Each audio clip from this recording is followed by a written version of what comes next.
In a moment, we will witness the story of the Titanic and the process of its sinking. At the moment of impact, we will see it from inside the ship. We will look at real images of the iceberg that sank the Titanic and the marks it left on the ship. Then, through an experiment, we will learn what those who fell into the water experienced, and we will pursue the truth. The sound you hear was a distress call sent from the Titanic. Using the telegraph, distress signals were transmitted to other ships via Morse code. The Titanic was slowly beginning to sink.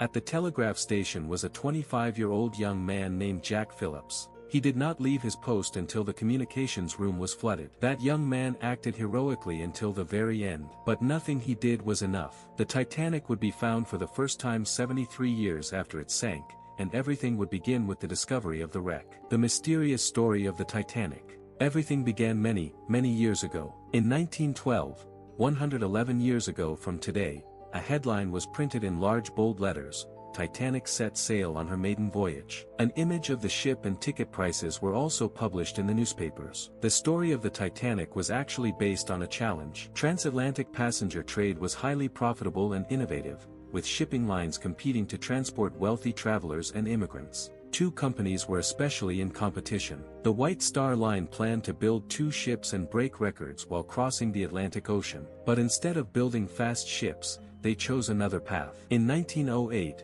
the company assembled a massive workforce, mostly Irish laborers. Their goal was to build a revolutionary passenger ship, the largest, most luxurious, and most comfortable ship ever designed. We may not be fast, they said, but who wants to spend an entire ocean crossing vomiting? Their goal was to dominate transatlantic travel between Europe and America within 5 years. Eventually, the massive RMS Olympic was launched, the largest ship the world had ever seen at the time. Weighing 45,000 tons, it had the capacity to carry thousands of passengers. Shortly afterward, the company would launch the ship that truly captured all attention, RMS Titanic. Approximately 200,000 people gathered to witness the launch of the Titanic, which had been built by around 14,000 workers. Those who saw it felt as if the ground itself was moving rather than the ship. For people of that era, it was unimaginably large. Even the anchors alone weighed 15 tons each. The interior was decorated with the most luxurious and expensive furnishings available. Some believed that instead of spending so much on luxury,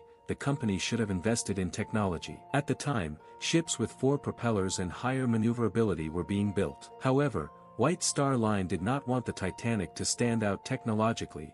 They wanted luxury to be the focus. On April 10, 1912, the Titanic departed England for her maiden voyage, bound for New York. Under the command of Captain Smith, the ship left at noon. The route was planned as follows: first to Cherbourg, France, then to Queenstown, and finally across the Atlantic to New York. As the ship departed, operators were warned that icebergs might be encountered along the southern route. These warnings were common and often ignored, as ice alerts were considered routine in the Atlantic. At 9:30 p.m., a ship named Mesaba, which was ahead of the Titanic, reported seeing large icebergs along its route. Although this warning was received by operators Phillips and Harold in the communication room, it was never delivered to the captain. At the time, they were busy transmitting personal messages from first-class passengers, the fastest form of social communication of the era, to people waiting for them in New York. The air suddenly grew colder, as if the cold breath of death was nearby. The sea was unnaturally calm, like glass. The Titanic had lookout posts known as crow's nests. 2 lookouts rotated every 2 hours with another pair. It was nearing midnight. The ship was sailing south of the Grand Banks. One of the lookouts noticed something unclear directly ahead. Because of the darkness, it was difficult to see, but it was an iceberg. Frederick rang the ship's bell 3 times and called the bridge. First Officer Murdoch ordered, "Hard to starboard," a command used to sharply turn the ship's rudder. Despite traveling at only 40 kilometers per hour,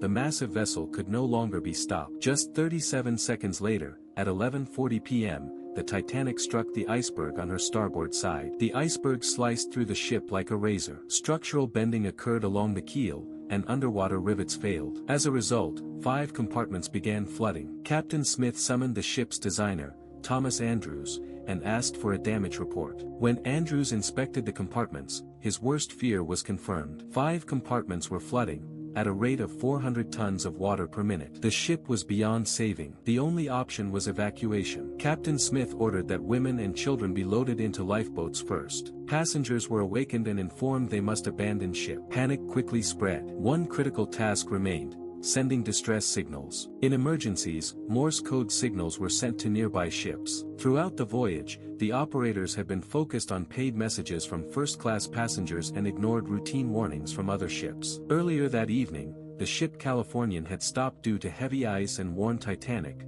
"We are surrounded by ice. Proceed with caution." Overwhelmed and irritated, Titanic operator Phillips responded, "Shut up. I'm busy." Later, Captain Smith personally ordered the operators to send distress calls. They contacted all ships within a 400-mile range. The Californian, just 32 kilometers away, did not respond. The first reply came from a distant ship, which advised contacting others. Eventually, the Carpathia responded and set course for Titanic. It would take 4 hours to arrive, but Titanic had only 2 hours left. The bow was fully submerged, and the stern began to rise into the air. At 1:15 a.m., a Californian officer reported seeing a rocket fired from Titanic. Captain Lord was unsure whether it signaled distress due to unclear maritime regulations. Confused, he ordered continued observation and returned to bed. At 1:50 a.m., 3 more flares were fired. The Californian crew noted that Titanic appeared strange. Her stern was raised at a 45-degree angle. At 2:15 a.m., Titanic disappeared beneath the surface. At 5:30 a.m., the Californian attempted to contact Titanic,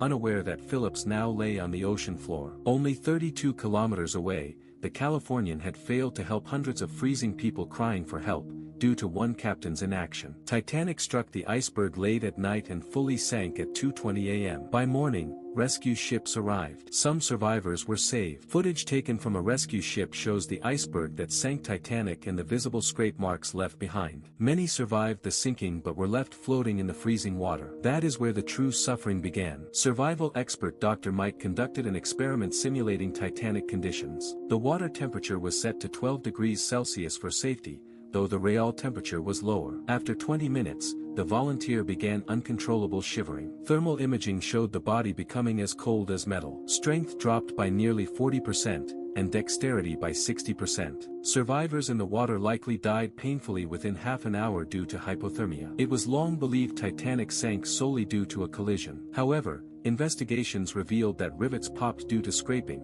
not a direct impact. A 9-meter opening formed along the hull. Had the ship struck the iceberg differently, it likely would not have sunk. There was no moon that night. The sea was eerily calm. Atmospheric conditions created a lensing effect, obscuring the iceberg. The iceberg had broken off from Greenland 300 days earlier, traveling for months before fate placed it in Titanic's path. By dawn, 1,500 people, mostly men and lower-class passengers, had died. Captain Smith was among them. Families were torn apart forever. Music. Behind Titanic's short story lies many unanswered mysteries. In the next episode, we will examine official reports, experiments, real impact marks, and stunning footage of the wreck. Don't forget to like the video and subscribe to the channel. See you next time.